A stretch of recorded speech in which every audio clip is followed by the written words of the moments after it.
Bom dia, está no ar a Rádio Jornal de Saúde e também a TV Jornal de Saúde. Começando aqui o nosso programa de sempre, né? O nosso jornalismo aqui da manhã, 8h30, dia 7/10/2014. Já iniciamos com uma desagradável surpresa, né? Tem uma notícia aí vinculada, né?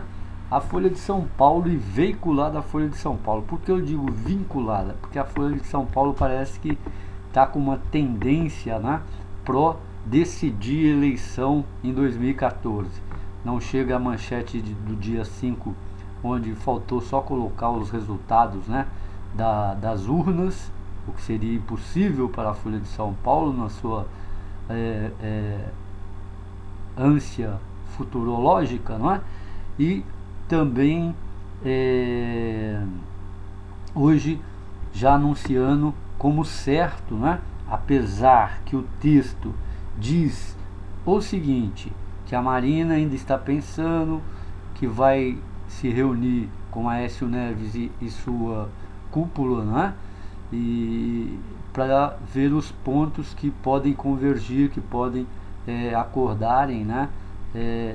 Sobre uma possível aliança entre o PSDB de Aécio Neves e o PSB da Marina Silva.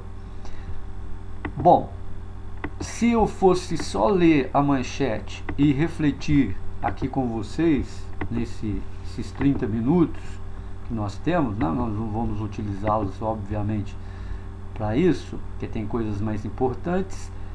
Eu diria que é uma grande traição que Marina Silva faz, não é? Com o seu eleitorado lá de 2010, que ela conservou, não é? E com esses 3 milhões aí de votos que ela conquistou nessa campanha. E vou um pouquinho mais a fundo nessa reflexão. Por que traição? Quando vocês virem o ascenso, né, o crescimento meteórico da candidatura de Marina Silva, mesmo ainda o corpo do Eduardo Campos não ter sido enterrado e tudo, ela já era dada como candidata, e a pesquisa do Datafolha na segunda-feira, não é? Ainda o féretro, né, as cerimônias, tudo sendo executadas, isso fez com que a viúva, né, já ficasse um pouco de antepé com Marina, depois a briga do coordenador, e por último ninguém atenta para esse ponto, que é muito importante. O pessoal aí do GLS, não é, teve uma traição, ou vamos dizer, foi desagradado, desiludiram com Marina Silva logo na primeira dezena de seu governo, quando o partido já tinha formalizado um programa de apoio aos gays, apoio a casamento e tudo mais, e Marina veio a público e retirou, não é, esse apoio. E aí deu-se uma discussão, muitas lideranças pelo Brasil afora retirou publicamente apoio à Marina, e hoje indiscutivelmente, eu sempre falei isso daqui, você chama hoje no Brasil uma passeata pela saúde ou pela educação, se forem 5 mil pessoas, não é? Eu sou capaz até de soltar um rojão ou qualquer coisa. Agora chama uma de GLS para você ver. 100 mil, 200 mil, 500 mil, 1 milhão, não é? Então a força dessas pessoas, não é? E os interessados, o comércio, tudo que eles estão hoje inseridos é muito forte, não é? Então ninguém vê esse ponto principal, né? A traição aí que a Marina Silva tinha com esse segmento social, né? O outro segmento que Marina desprezou, né, assim, com muita elegância, foram os evangélicos. Por incrível que pareça, ela, uma evangélica, temeu, né, levar a bandeira dos evangélicos. Quando ela foi fustigada, colocada na parede, que ela ia se esconder para ler a Bíblia, né, numa situação difícil, onde ela deveria decidir algo para o Brasil, ela se calou, né? Então, olha, hoje inegavelmente os católicos brasileiros, o país, né, o Brasil, é uma pátria católica ainda, sem sombra de dúvida. Pode fazer exaustiva pesquisa que vai consolidar aí o catolicismo, que aqui foram jesuítas, tudo, né, a colonização europeia, tudo é católica. Mas sem sombra de dúvida, hoje os evangélicos dividem, né, se não estiverem quase mano a mano em relação à religião, né, católica e vamos dizer aí os protestantes, né, ou evangélicos. Então foi mais, vamos dizer, uma traição às suas convicções, não é? Ao seu programa, não é mesmo? E agora está delineando aí, por mágoa, por revanchismo, não é? A quarta traição de Marina Silva. E talvez ela vai dar em si o golpe de misericórdia que, ao meu ver, terminou nessa eleição em relação à sua postulação, né, e sucesso de ser presidente do Brasil, não é? Porque ela não é nenhum Lula, né? Falaram que ela era Lula de saia, não é coisa nenhuma, e não está provado, né, que uma terceira candidatura possa levar Marina Silva, porque, sem sombra de dúvida, ela apoiando a Aécio Neves ganhando essa eleição, vai rebustecer o PSDB, todos os seus partidos aliados e também, né, vários postulantes à presidência da República, como Geraldo Alckmin, que já está cotadíssimo, não é, para ser ou o sucessor de Aécio Neves, não é, ou então um dos postulantes dentro do PSDB para o próximo pleito aí da presidência, ou outro, né? Outra coisa, tem 5 coisas, né? Eu estava lendo aqui que Marina Silva diz que Aécio Neves está a favor, né? Fazer a reforma, isso não é reforma, né? Mandar já para o Congresso de 5 anos, né? O próximo presidente vai ficar 5 anos no poder, né? O Aécio cumpriria 4, igual a Marina falava, né? E as próximas eleições ele já sairia, ou talvez aí poderia ele renunciar, né, antes de um tempo e se recandidatar de novo para pegar esses 5 anos. Ninguém sabe, a lei ainda vai ser composta, vai ser votada, vai para o Congresso, vai para o presidente atual assinar e tudo mais, né? E ele pode até colocar o seu veto e voltar para o Congresso para ela melhorar, né? Coisas do seu interesse. Então, olha só, ela apoiando agora Aécio Neves, né, nesse caudalau de mágoa, de revanchismo do PT, que a Dilminha malvadeza pegou e pisou mesmo, desconstruiu, né? Está falando até na Europa, Estados Unidos, desconstruiu, né? Os marketólogos do PT desconstruíram a candidatura frágil de Marina Silva dentro de um PSB rachado que não apoiava integralmente. Está aí o caso da esposa do Eduardo Campos, né? Está o caso de um coordenador que foi substituído pelo Walter Feldman, que é do Rede Sustentabilidade. Outra coisa, Aécio Neves é francamente contra, né, novos partidos. Ele quer aumentar de 3% a representatividade nacional para 5%, visto que esses partidos estejam inseridos em quadros sociais da sociedade brasileira, né? Em pelo menos 9 capitais do Brasil. Então, isso já faz com que o Rede Sustentabilidade de Marina Silva, já foi impossibilitado por causa de 50 mil assinaturas, né? 50 mil assinaturas, né? Bagatela perto de tantas, né, até milhões de assinaturas que conseguiu o Rede de Sustentabilidade de Marina Silva à época. Então vai se tornar inviável. E na política, gente, acordos são acordos. Às vezes se cumpre e muitas das vezes, na maioria das vezes, não se cumpre porque não tem condições de cumprir.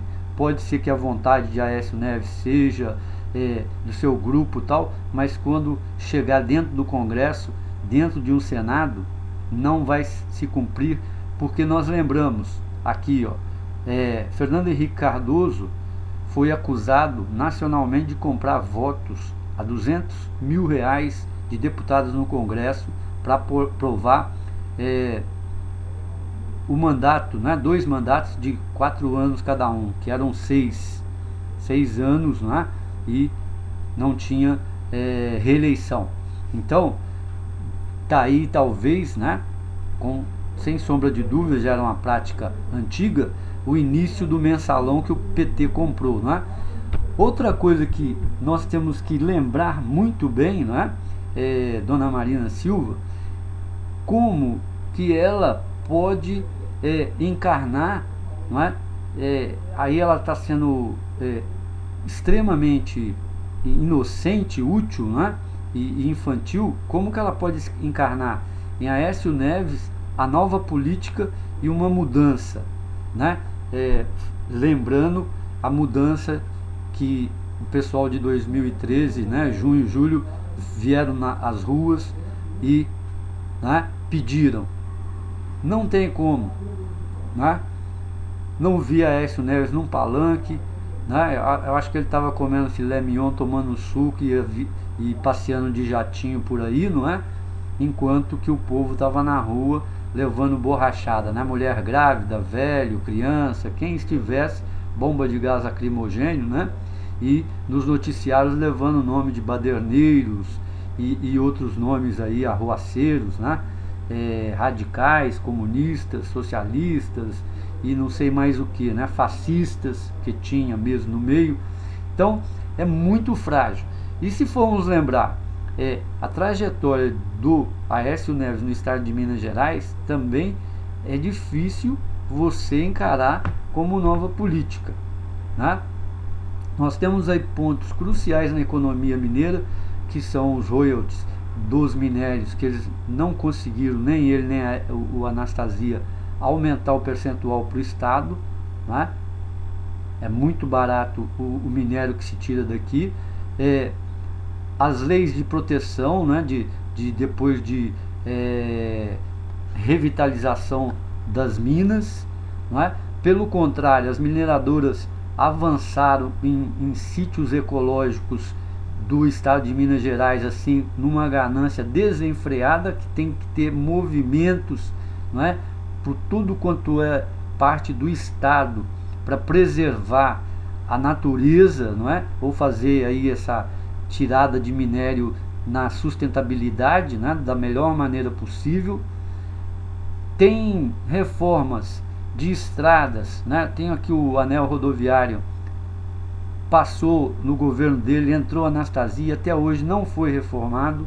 Nós temos um metrô que não tem uma linha construída no governo dele, nem do Anastasia, né? Nós temos o funcionário público, não sou eu que falo, são fatos, ficaram no governo de Aécio Neves, né, e parte do Anastasia, mais de 8 anos sem receber, sem reajuste salarial.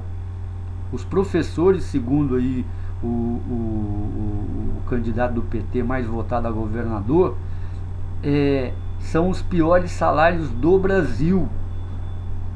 Enquanto que em São Paulo, Rio Grande do Sul, Rio de Janeiro, eles fizeram uma composição com os professores que melhoraram os salários. Aqui nós tivemos greves aqui de 200 e poucos dias, né? Quase 260 dias de greve dos professores, se contabilizasse tudo, não é? E mesmo assim não teve. Eu estou falando isso aqui, gente, não é também para dizer que eu sou contra ou a favor a Aécio Neves, nem isso, e também não vou ficar no muro.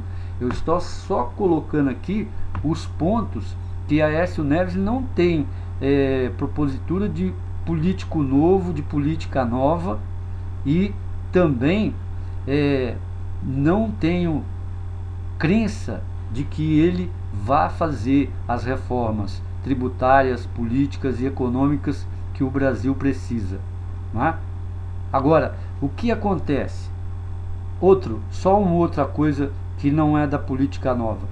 Aqui em Minas Gerais, o grupo do PSDB também se tornou forte. Ele governou aqui com o Eduardo Azeredo na prefeitura, depois foi governador do estado, entrou Aécio e entrou Anastasia. São quase 20 anos de poder aqui em Minas Gerais, o PSB.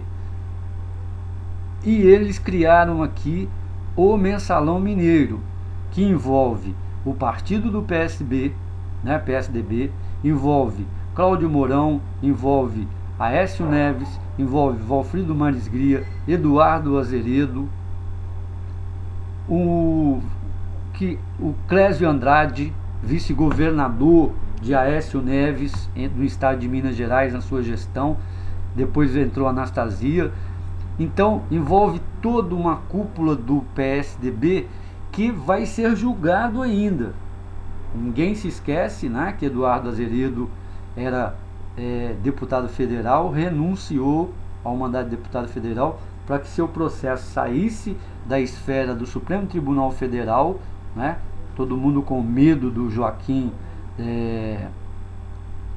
que estava aí peitando, né? Enfrentando todo mundo, mesmo doente, né? E que todo mundo joga pedra nele hoje, né? Proibido até de ser advogado pela OAB, né?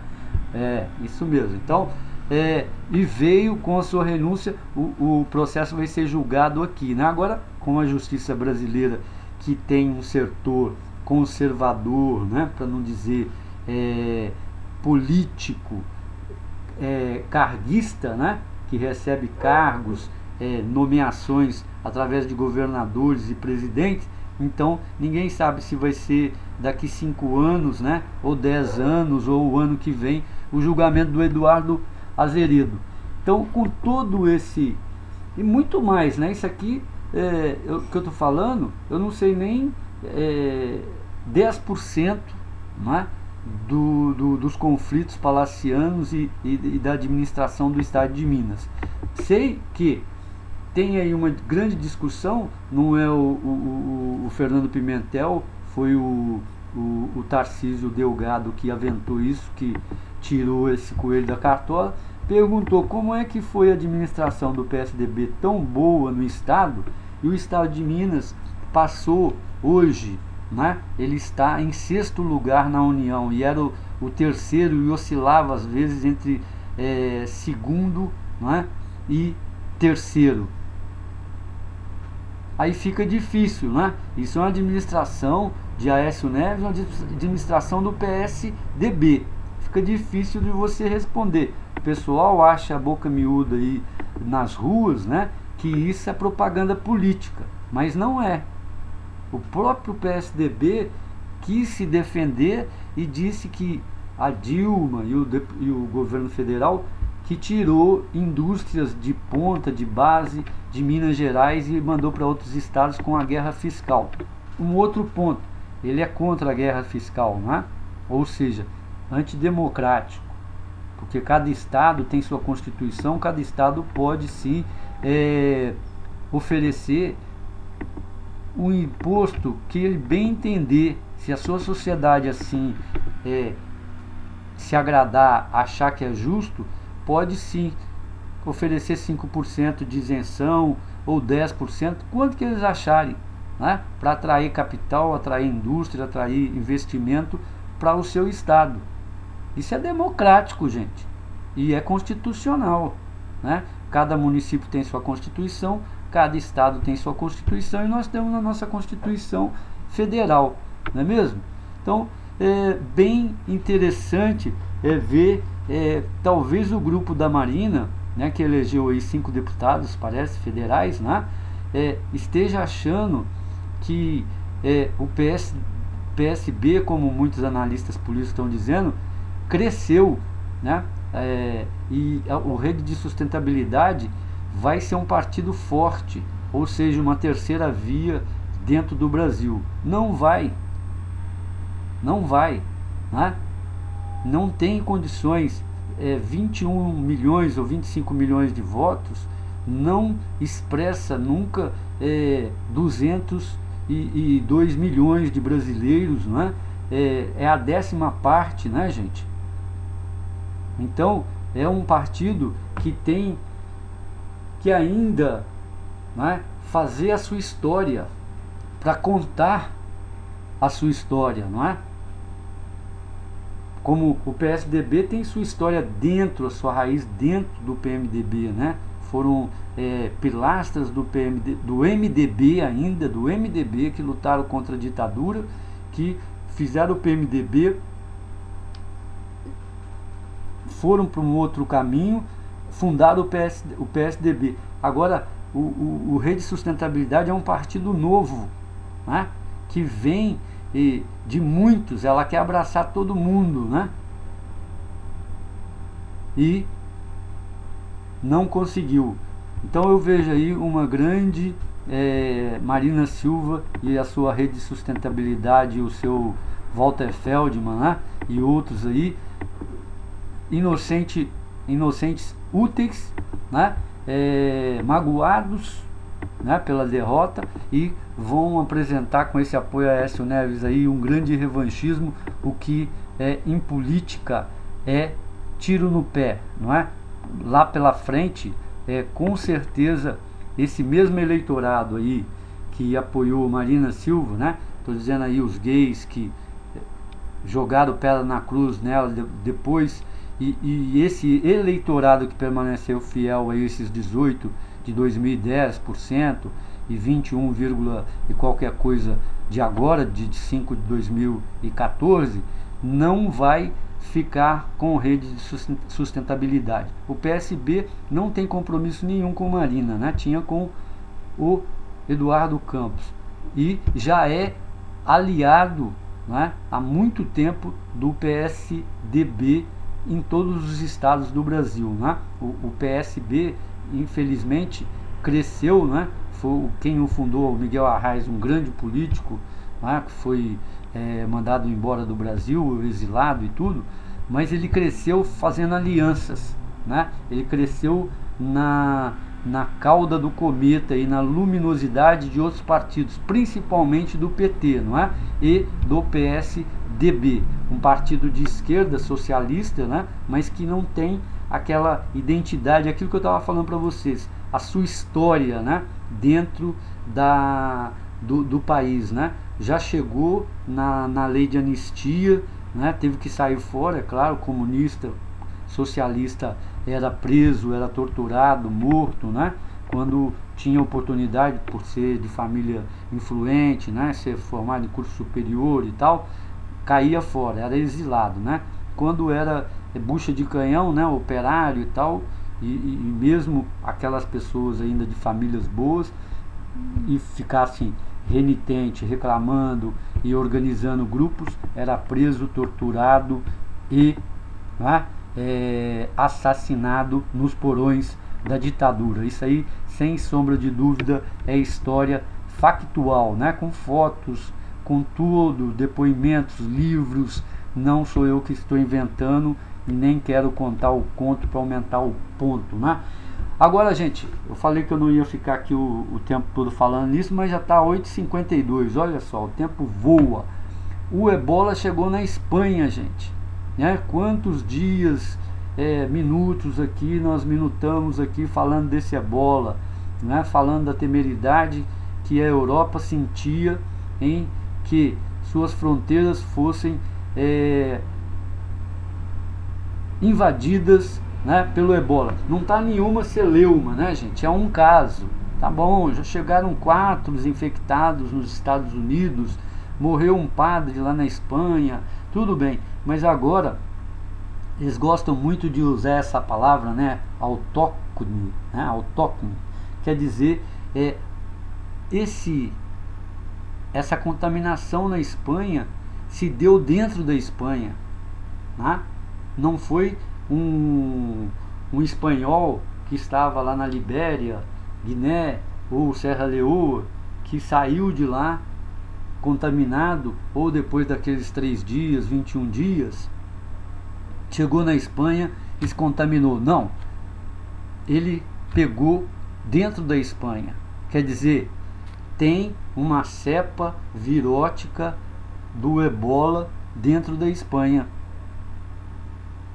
Talvez, se já identificada, a pessoa já curou, ou até, desculpe, né, o óbvio, já veio a óbito, talvez o problema possa estar regulado, né, mais ou menos sanado. Se não, quantas outras pessoas vão aparecer infectadas? E se for autóctone realmente, né, essa pessoa esteve em trânsito dentro da Espanha e já foi para um outro local. Então, tá aí, não é? Eu sempre estou falando aqui, ó, exemplo, Cuba mandou 400, vai mandar 400 pessoas no total, Estados Unidos eram 3.000, agora são 4.000 soldados, já tem 300 soldados lá fazendo uma base na Libéria para receber 1.800 soldados, né, técnicos, engenheiros, enfermeiros, médicos, né, laboratoristas, enfim, pessoas qualificadas, inteligentes, né, treinadas para erradicar esse mal lá, ou lutar para fazer isso. O Brasil não manda ninguém, né? Tá indo pelos Médicos Sem Fronteiras, né, que já é uma organização reconhecida internacionalmente, abnegação. A pessoa doa 1 mês ou 2 de sua vida, seu trabalho, corre todos os riscos por conta, né, por livre iniciativa. Então, eu acho que as autoridades brasileiras, né, em nível de política externa, né, e de solidariedade, e por último, né, uma solidariedade que seria benéfica para nós, não é? Porque já teríamos pessoas sendo treinadas, pessoas sendo qualificadas e pessoas estando no meio de cientistas, né, estudando uma forma de combate e de descobrir drogas eficazes e profilaxias para acabar com essa epidemia na África e ela não se estender, né, não tornar-se extensiva, né, para o Oriente, né, para a Europa e começar a contaminar o mundo aí. Lembrando sempre que já tivemos epidemias de cólera, né, que iniciaram na Índia, mataram 50.000 pessoas, 100.000 pessoas. Tivemos epidemias mundiais, a tal chamada gripe espanhola, né, da febre amarela, e muitas outras gripes aí que ninguém sabe qual é a origem dela. E temos uma aqui na Bahia, né, chikungunya, 14 pessoas. No Acre aí estão dizendo que tinham 700 pessoas com chikungunya, né, que é um também transmitido pelo Aedes albícola, né, e o Aedes aegypti, e dá dores nas juntas, né? Chikungunya na língua africana quer dizer emborcado, né? A pessoa sente tanta dor que as juntas dela ela fica paralisada e emborca, né? Ela fica naquela, igual o feto, né? Vai virando aquele negocinho assim, aquela bolinha de dor, de contraída que a pessoa fica. Então na Bahia 14 casos, né? E no Acre eu li, né, não prosseguiram, que tinham 700 suspeitas do chikungunya. né? Então tem que ficar o Brasil muito atento, né? Eu acredito que se não der, não tem condições, não tem dinheiro, não tem gente com coragem, né? Não tem inteligência, mandasse uma expedição de pelo menos 15, 20, 30 pessoas, né? Para assistir, para participar, ver o que todos esses países que estão se unindo, França, Alemanha, Estados Unidos, Inglaterra, né?